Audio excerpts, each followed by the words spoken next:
शहर में रहने वाली निहारिका की शादी गांव के राम से हो जाती है।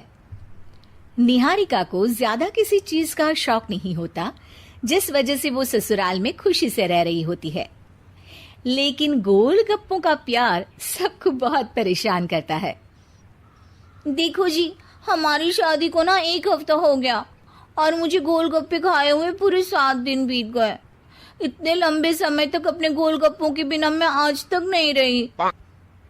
ओहो, आई बड़ी गोलगप्पे खाने वाली। हुक्म तो ऐसे चला रही है जैसे तेरे पापा ने हमें यहाँ कोई दुकान खोल कर दी हो। बेटी तो दी है ना, अब उसे थोड़े गोलगप्पे तो आप भी खिला सकते हैं ना। अरे देखो तो जरा, नास पीटे गोलगप्पों के पीछे कैसे कैंची की जैसी जुबान चल रही है इसकी। देखिए मम्मी जी, आप भले मुझे कुछ भी बोलिए, लेकिन अपने गोलगप्पों के लिए मैं कुछ नहीं सुन सकती। हाँ, अरे मैं तुम्हें गोलगप्पे खिला दूंगा, थोड़ा सब्र तो करो। पिछले 7 दिनों से सब्र ही तो कर रही हो ना। अरे गोलगप्पे ही तो है, इतना बेचैन क्यों हो रही हो? आ जाएंगे। सुनो जी, हम लड़कियां पति के बिना रह सकती हैं, पर गोलगप्पों के बिना नहीं, कभी नहीं। वो मेरा पहला और आखिरी प्यार है। निहारिका की बात सुनकर उसकी सास और पति सिर पकड़कर बैठ जाते हैं। जिसके बाद राम गोलगप्पों का इंतजाम करने घर से बाहर चला जाता है। कुछ देर बाद वो गोलगप्पे लेकर घर वापस आता है, जिन्हें देखकर निहारिका सारे काम छोड़कर खुशी से भागते हुए राम के पास आती है। तुम आ गए? इतनी देर क्यों लगाए? पता है ना मैंने तुम्हें कितना मिस किया। अरे थोड़ी देर पहले ही तो घर से गया था। क्या तुम? अरे मैं तो अपने गोलगप्पों से बात कर रही हूँ, तुमसे नहीं। निहारिका का गोलगप्पों के लिए ऐसा प्यार देखकर राम हैरान रह जाता है। अब वो गोलगप्पों को प्लेट में अच्छे से सजाकर उन्हें खाने बैठती है, लेकिन पहला गोलगप्पा खाते ही वो गुस्से में प्लेट खिसका देती है। ये कैसे घटिया गोलगप्पे उठा कर ले आए? न पानी में स्वाद, न गोलगप्पों में। हाय हाय, महारानी के नखरे तो देखो, इन्हें गोलगप्पे में भी अलग अलग स्वाद चाहिए। ठीक है, आप लोग इस पर बहस मत शुरू कर देना, मैं ना कल दूसरी जगह से खरीद लाऊंगा, ठीक है? अगले दिन राम निहारिका के लिए गांव में दूसरी दुकान से गोलगप्पे खरीद कर लाता है, पर उसे वो भी पसंद नहीं आते।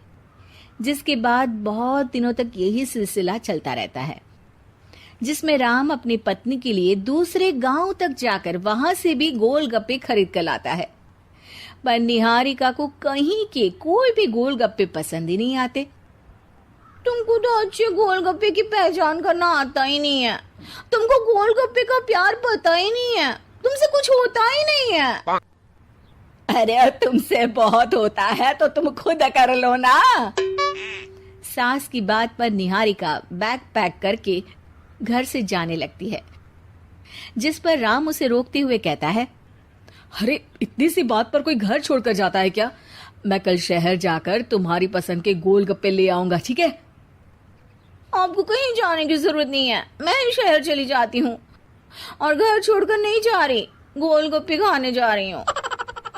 ये कहकर निहारिका शहर में अपने पापा के घर चली जाती है, जहां पर वो सुबह के नाश्ते से लेकर रात के खाने तक में मन और पेट भर कर गोलगप्पे खाती रहती है, जिससे उसकी तबीयत खराब हो जाती है और उसे अस्पताल में एडमिट करना पड़ता है। फूड पॉइजनिंग है, जंक फूड बिल्कुल बंद करना होगा। लो, बहुत गोलगप्पे गोलगप्पे करती रहती थी, कर दिया ना गोलगप्पे ने बीमार। और खाओ अब। माँ, इसके बारे में हम घर जाकर बात करेंगे। कुछ दिनों में निहारिका ठीक होकर अपने ससुराल वापस आ जाती है, जिस पर एक बार फिर सास बहू की नोकझोंक शुरू हो जाती है। अब थोड़े दिन अपने प्यार से दूर रहना, नहीं तो इस बार सीधा भगवान के घर पहुंच जाओगी। इस बार सास की बात का कोई जवाब दिए बिना निहारिका अपने कमरे में चली जाती है। बीमार होने की वजह से निहारिका गोलगप्पे तो खा नहीं पाती, लेकिन अभी भी उसके मन में हर वक्त उन्हीं के ख्याल चलते रहते हैं। हाय मेरे प्यारे गोलगप्पे, इस कलमुए फूड पॉइजनिंग ने मुझे मेरे प्यार से दूर कर दिया। मेरे गोलगप्पों, मुझे तुम्हारी बहुत याद आ रही है। अगर मैंने तुम्हें खाया तो मम्मी जी तानों के ही गोलगप्पे बनाकर मुझे खिला देंगी। एक दिन निहारिका अपने चेकअप के लिए डॉक्टर के पास गई, जिसकी घर से निकलते ही राम रसोई में जाकर कुछ करने लगता है। शाम को निहारिका के घर वापस आते ही उसकी सास कहती है, शक्ल से तो लग रहा है कि डॉक्टर ने थोड़े और समय तक गोलगप्पे बंद कर दिए। अच्छा है, कम से कम अब हमें पूरा दिन गोलगप्पा पुराण तो नहीं सुनना पड़ेगा। सास की बातें सुनकर निहारिका चिढ़ते हुए अपने कमरे में जा रही होती है। तभी राम गोलगप्पों से भरी एक बड़ी प्लेट लेकर उसके सामने आ जाता है, जिन्हें देखकर निहारिका का चेहरा खिल उठता है। ये मैंने तुम्हारे लिए बनाया है। तुम्हें अपने पसंद की चीज खाने से कोई नहीं रोक रहा। जितना खाना है उतना खाओ, लेकिन उससे खाने की एक लिमिट होनी चाहिए। हाँ बहू, किसी भी चीज की अति हमेशा नुकसानदायक ही होती है। ठीक है, पर अभी मुंह में पानी आ रहा है। गोलगप्पे खाऊं प्लीज? अरे अकेले क्यों, सब साथ मिलकर खाएंगे ना।